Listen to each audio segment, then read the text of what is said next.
tenemos segunda mitad de Al Caer la Tarde. Vamos a empezar a transmitir de nuevo en Instagram y en Facebook. Acá estoy, ¿no? Acá está, usted va a salir ahí, todavía no está saliendo, ahora está saliendo allá en YouTube. Allá. Esta es la magia y estamos saliendo al aire, así que no va a decir ninguna ¿cómo sería mileizada? Mileizada sería. ¿Por qué no? Hacer de Milei así. Si a muchos Milei le hace ganar elecciones, dice usted, ¿por qué no a don Natalio Laproita? Bueno, y métale entonces, putee, rete, insulte, qué sé.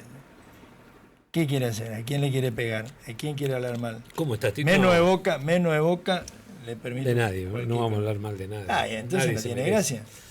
Ese es el problema, el que no tiene maldad no habla mal de nadie.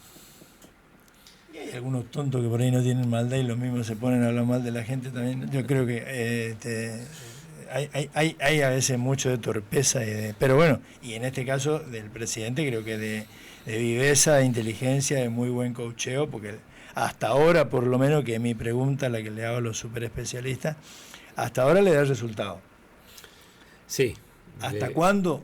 Y no sé. Ahora, los datos muestran otra cosa, Tito, y me parece que cuando los datos empiezan a mostrar y la realidad concreta empiezan a marcar algunas tendencias, es porque hay algunas cuestiones que se vienen complicando. No te olvides que la única verdad es la realidad, y la realidad que vivimos nos está diciendo hoy que mucha información que lamentablemente el gobierno está dando a través de sus mensajeros comunicacionales y ellos mismos en diversos medios de comunicación, lamentablemente son erradas.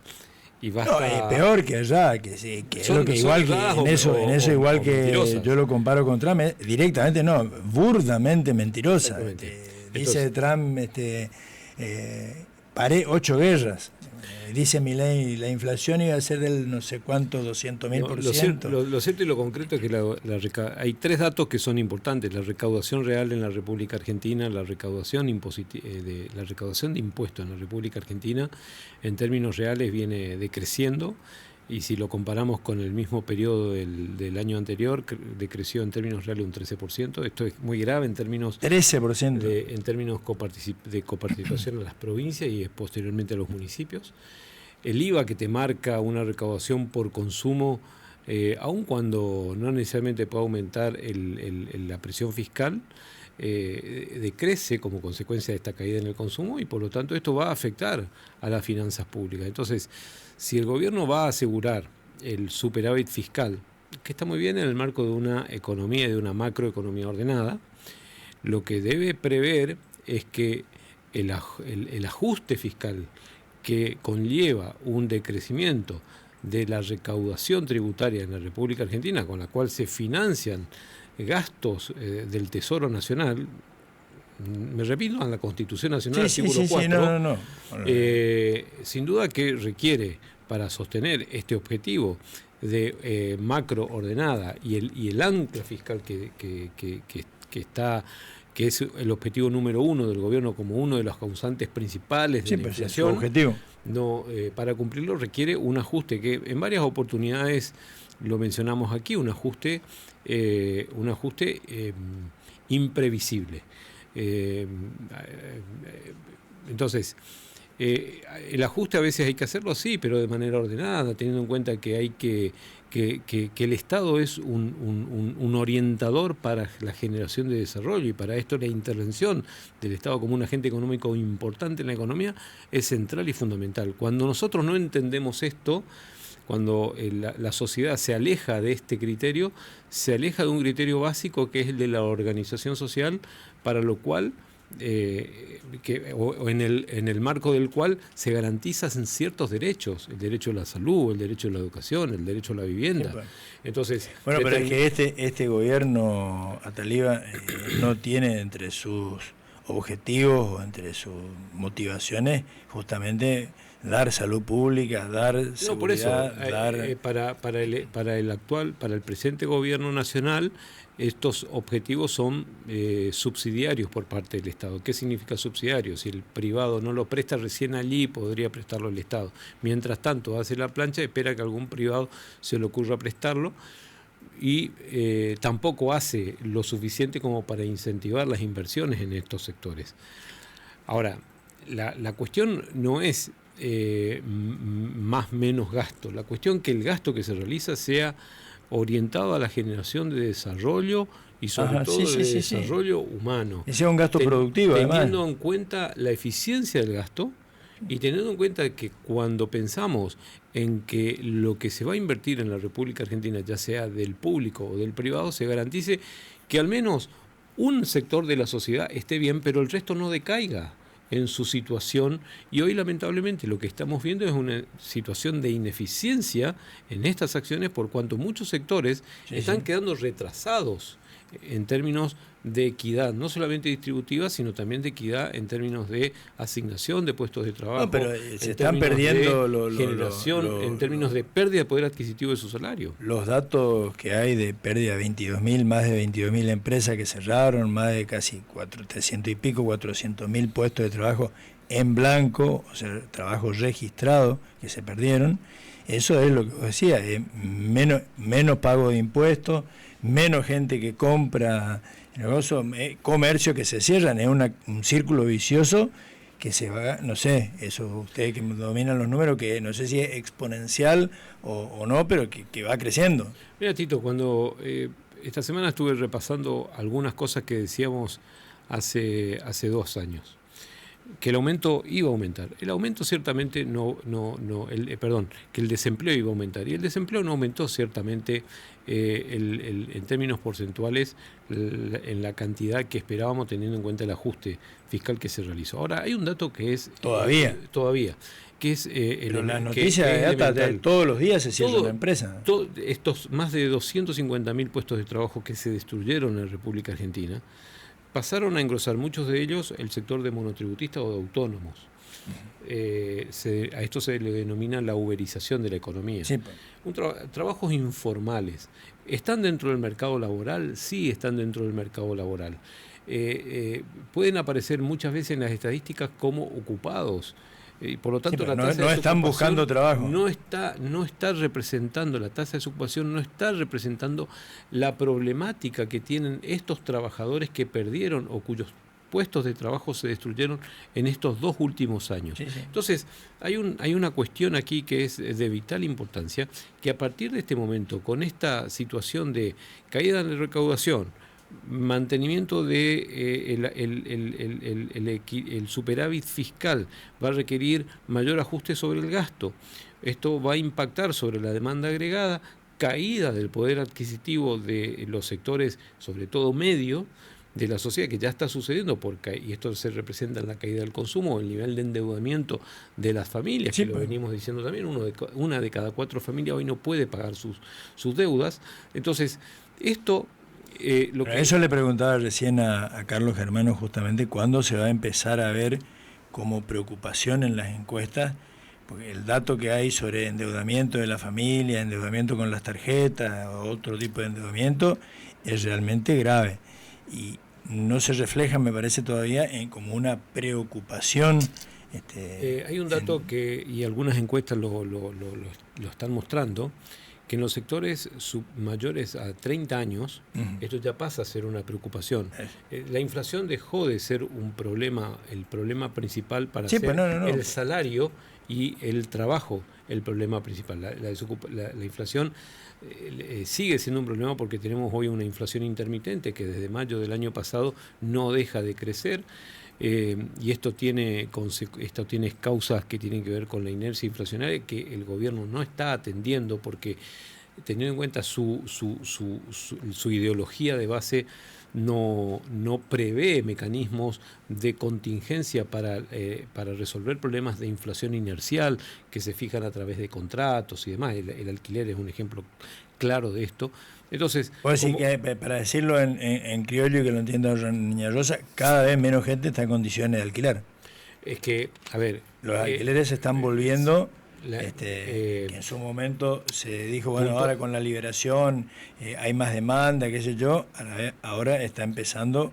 Lo que sucede es que cuando hablamos de inflación y hablamos de inflación inercial, uno de los elementos que influyen sobre esta cuestión es la inercia que generan la actualización de determinados tipos de contratos. Uno de esos contratos, el de los alquileres.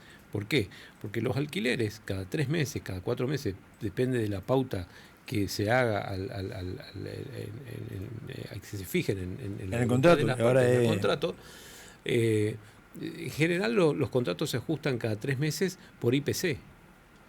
Entonces, cada 3 meses vos sabés que se va a actualizar un contrato en función de la inflación pasada. Entonces, si los contratos que se actualicen en marzo en función de la inflación o que se actualicen en abril, en promedio de la inflación de enero, febrero, marzo, que en promedio va a ser del 9%, o del 10%. Y tu salario se actualizó, si se llega a actualizar, un 1%. Exactamente. O está congelado. Vos tenés una pauta inflacionaria para los siguientes meses sobre la base de esos contratos, voluntad de partes, sobre el piso de esa inflación va a ser obviamente un componente importante el contrato de alquiler. Entonces obviamente que todo esto va a repercutir no solamente sobre la inercia inflacionaria, sino sobre la pérdida de poder adquisitivo de las familias, que si bien se anuncian determinados aumentos por las paritarias que se van dando en determinados sectores productivos, son aumentos nominales que no compensan la pérdida del salario real de los últimos 2 años. Ahora, ¿quién se encarga? Porque en teoría algunos hablan, hay reuniones, congresos. Ahora, yendo al tema de la inteligencia artificial y a ver cómo decirlo para que se entienda sin usar términos raros, las modificaciones de las condiciones de trabajo, y para mantener a la gente, seguir generando demanda de mano de obra. ¿Quién piensa en eso? Como política de Estado. Eso no te lo va a resolver el mercado. Ahí hay una cuestión que es importante. Lo que nosotros los argentinos estamos viendo es o en lo que entramos es lamentablemente en un proceso de desconfianza en procesos de planificación económica. Desconfianza en la planificación. Un proceso de desconfianza en la planificación económica, cuando en realidad una sociedad organizada se organiza sobre un proceso de planificación de corto, mediano y largo plazo, definiendo de manera consensual a dónde queremos ir como sociedad. Ahora, parece que eso no está resuelto, teniendo en cuenta esta idea de el péndulo argentino, teniendo en cuenta 2 sectores en puja que muchos autores lo ponen en cabeza de los ortodoxos extremos por un lado, gobierno actual el mejor ejemplo, y los movimientos nacionales, populares o como quieran llamarlo, en el otro extremo.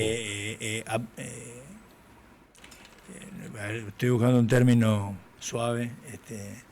Ultras de ambos lados. Ultras del liberalismo, así libertarios como ahora no hubo nunca. Siempre libertad, tanto desarmar el Estado eficiente, la mano en coche, discutible o no, cuánto más Estado, cuánto menos Estado. Ahora, esto de creer, y como un dogma, eso dogmático sería la palabra, como un dogma que se puede llegar a vivir sin Estado, de punto de vista, una locura, como llegar a creer todavía, como hay alguna fuerza política que lo sostiene, que se puede organizar una sociedad en un esquema comunista, ¿verdad?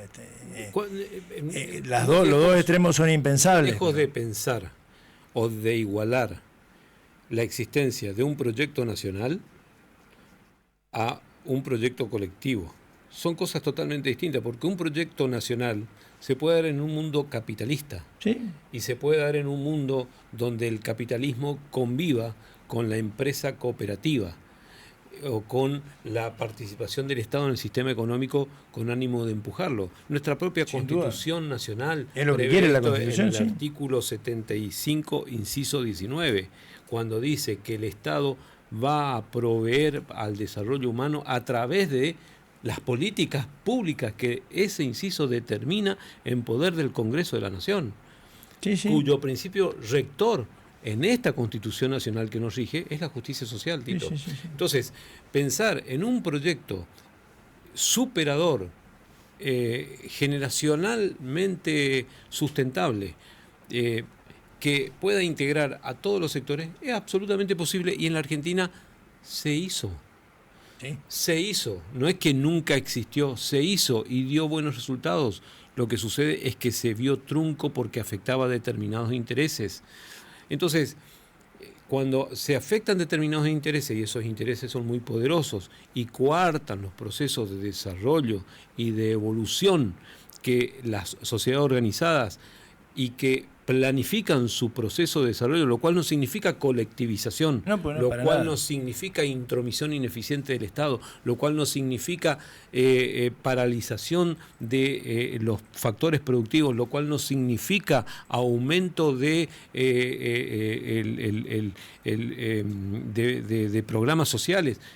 Significa solamente un proyecto de organización donde los factores productivos estén plenamente al servicio de ese proyecto colectivo sin afectar la propiedad privada, que es la base y sustento de la comunidad organizada. Ahora, ¿cómo poner eso en valor frente a la sociedad? ¿Cómo poner en valor a través de la Constitución Nacional, Tito? No, ¿cómo este mensaje que yo lo entiendo perfectamente y te lo compro, hacer que lo compre la sociedad entera?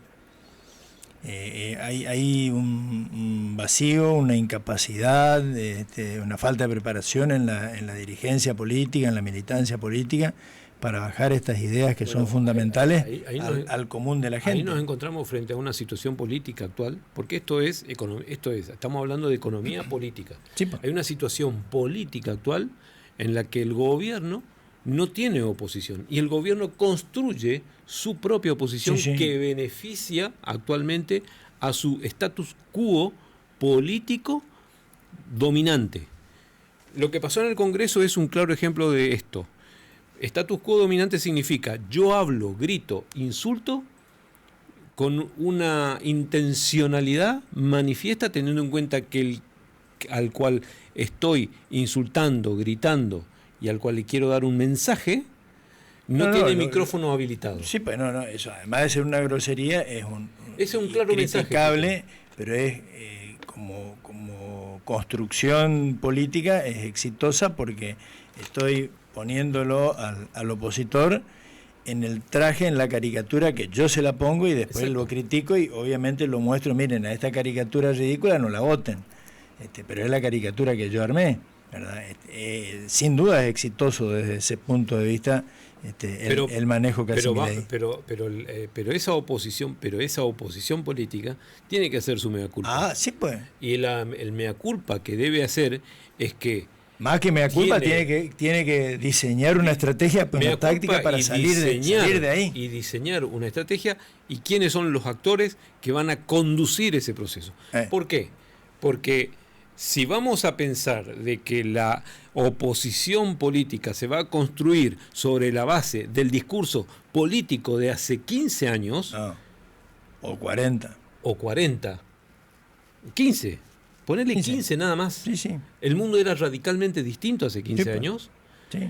Entonces, la oposición política está frita frente a un gobierno que tiene no solamente el poder comunicacional, sino que al mismo tiempo elige su candidato o elige su oposición política, al cual bastardea públicamente, pensando en que debe concentrar toda su fuerza opositora allí, teniendo en cuenta que en el sector distinto al de la fuerza opositora está la fuerza verdadera que le puede hacer frente.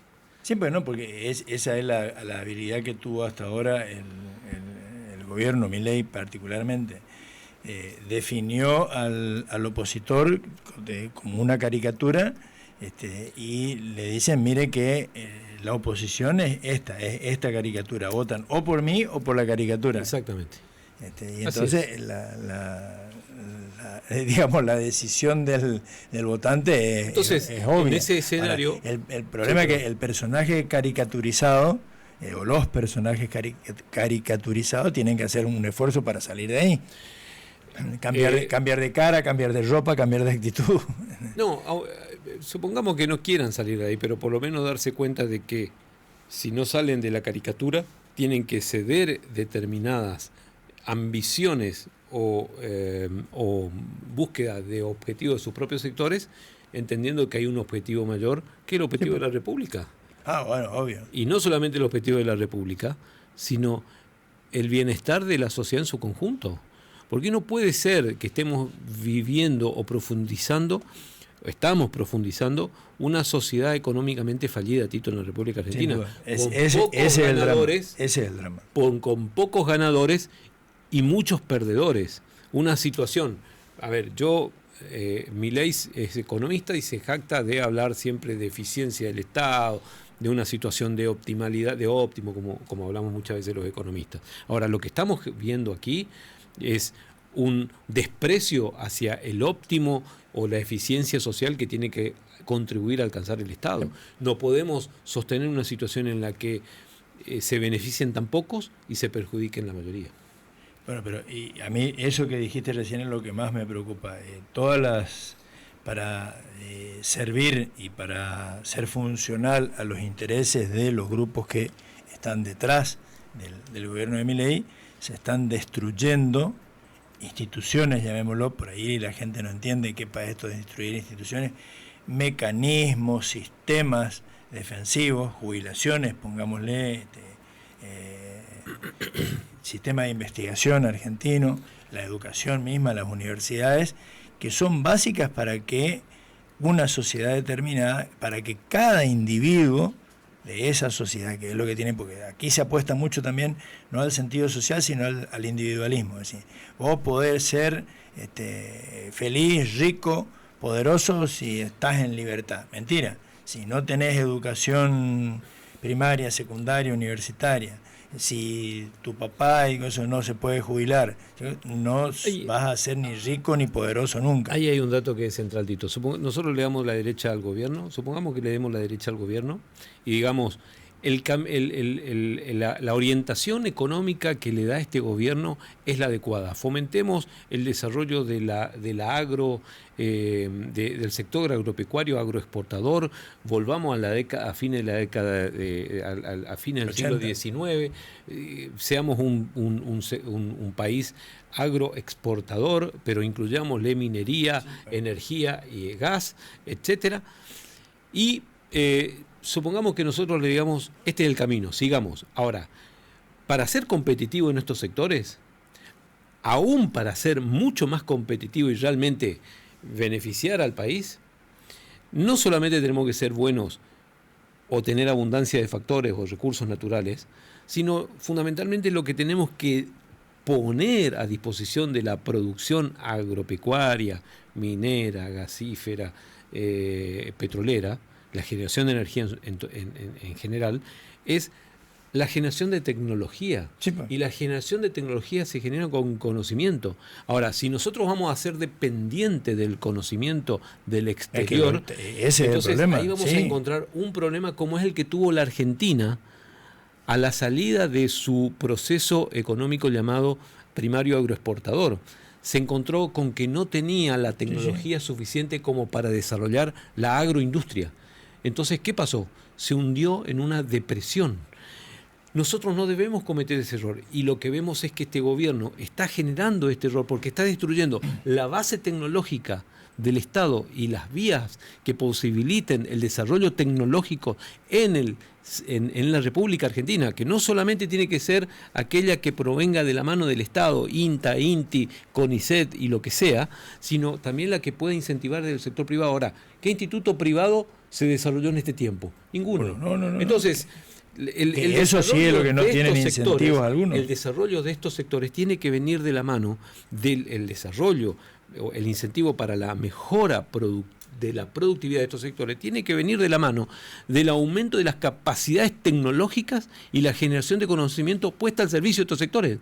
No estoy diciendo que estos sectores no tienen que crecer. Estoy diciendo que tienen que crecer mucho más, pero no van a poder crecer si tienen un cuello de botella tecnológico y si tienen un cuello de botella en la generación en la generación de conocimientos concentrados para estos sectores que nos permitan ser competitivos. Veamos los ejemplos de Nueva Zelanda, veamos el ejemplo de Australia, veamos el ejemplo de Canadá. ¿Qué desarrollaron estos países para volverse altamente productivos en sus sectores primarios? Tecnología.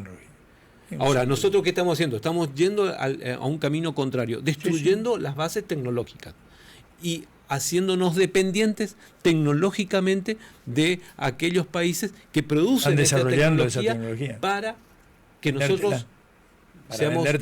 Para vendernos, para que podamos ser, para aumentar nuestra eficiencia productiva, pero no vamos a poder. La van a vender cada vez más cara en relación al valor de tu producto. Eso no es esta no es una teoría nueva, Tito. Esto se llama teoría de la dependencia. La escribió un expresidente brasilero como Enrique Cardoso, allá en la década del 60, y que permitió que Brasil pueda entender el concepto de industrialización sobre la base de la industria pesada. ¿Puedes decir que hay que volverle a hacerle leer a los muchachos Cardoso y Faleto? Yo digo que tenemos que aprender a entender todas las teorías que nos puedan permitir tener una visión completa de nuestra historia y de cuáles son los factores que nos han puesto en una situación como esta, no solamente a través de un gobierno del sello Milei, sino también de un sello kirchnerista, peronista o del que sea. Sí, señor. Gracias, Taliba. Se nos terminó el tiempo según el top, aunque el reloj dice todavía 19:59, pero bueno. Nos vamos. Gracias, Tito. Volvemos.